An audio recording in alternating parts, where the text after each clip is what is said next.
दोस्तों नमस्कार। आज मैं आपको ज्योतिष के एक बहुत महत्वपूर्ण योग के बारे में बताने जा रहा हूँ, जो कि है कालसर्प योग। आखिर ये कालसर्प योग है क्या और इसका क्या असर होता है।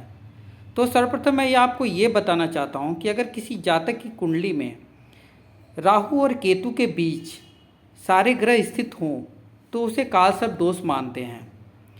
यद्यपि ऐसा हमारे बृहत्पराशर होरा शास्त्र और पुरानी किताबों में वर्णन नहीं है इस दोष का, परंतु बीच में कुछ विद्वानों ने अपनी पुस्तकों में इस दोष का उल्लेख किया और ज्योतिषी इसे पढ़ पढ़ के और इस योग के बारे में बात करने लगे। आज का ये हाल है कि अगर किसी भी कुंडली को अगर कोई ज्योतिष देखता है और उसमें कालसर्प योग के बारे में उसे दिखता है तो वह उसके साथ घटित होने वाले हर बुरी घटनाओं को केवल कालसर्प दोष को ही कह देता है जिम्मेदार, कि सारी घटनाएं उसी के कारण हो रही हैं, जो भी बुरी घटनाएं हो रही हैं। अब मैं आपको बताना चाहता हूं कि कालसर्प दोष को क्या कहा गया, आखिर ये होता क्या है। तो दोस्तों, जब कुंडली में राहु और केतु के बीच में ग्रह पूरे फंसे होते हैं या बीच में स्थित होते हैं तो उसे कालसर्प दोष माना गया है। दूसरी चीज़, कालसर्प दोष के कई तरीके होते हैं।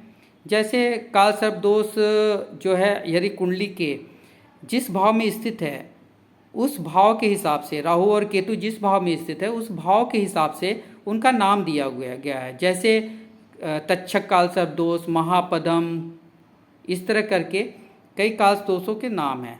और कालसर्प दोष के बारे में आपको मैं ये बताता हूँ, यदि यह चलित कुंडली में यदि ग्रह राहु और केतु से बाहर निकल गए हों, राहु और केतु को पार करके अगर वो अगले खाने में चले गए हों तो उसे लोग जो है, कुछ लोग उसे आंशिक कालसर्प दोष मान लेते हैं और कुछ जो है उसे बोलते हैं कि कालसर्प दोष नहीं होता है। दूसरा एक और चीज़ है कि यदि हम डिग्री वाइज देखेंगे, अगर डिग्री के हिसाब से राहु की डिग्री से ज़्यादा अगर कोई ग्रह है और वो उसे पार कर गया है तो हम जो है उसे कालसर्प दोष नहीं मानेंगे, यद्यपि कुछ लोग उसे आंशिक कालसर्प दोष भी मानते हैं। कालसर्प दोष के बारे में मैं आपको ये बताना चाहूँगा कि अभी भारत में त्र्यंबकेश्वर में कालसर्प दोष की पूजा होती है।